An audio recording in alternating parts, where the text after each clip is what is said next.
అండి, ఎలా ఉన్నారు? మేము బాగున్నాం. మీరు బాగున్నారా? ఈరోజు నేను చెక్కోతా పెసరపప్పు ఎలా చేయాలో చూపిస్తాను చూడండి. కొంచెం పెసరపప్పు తీసుకొని నీట్గా కడుక్కోవాలి. ఆ తర్వాత ఈ చెక్కోతా ఆకును శుభ్రంగా కడుక్కొని కట్ చేసుకొని ఇందులోకి మనము పెట్టుకోవాలి పెసరపప్పులోకి.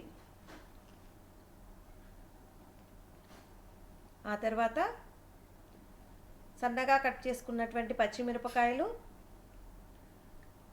ఒక 5-6 వెల్లుల్లి రెబ్బలు,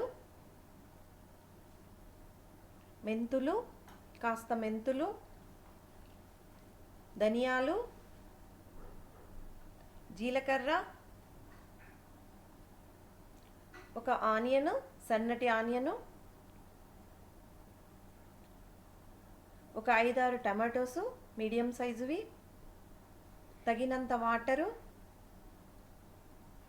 పసుపు, ఒక 4 విజిల్లు వచ్చేంత వరకు ఉడికించుకోవాలి. ఆ తర్వాత ఈ విధంగా పప్పు కర్ర తీసుకొని సాల్ట్ వేసుకొని మెత్తగా మెదుపుకోవాలి. ఆలోగా మనము ఒక చిన్న కడాయి తీసుకొని దానిలోనికి తగినంత ఆయిల్ వేసుకొని ఆవాలు, జీలకర్ర, ధనియాలు,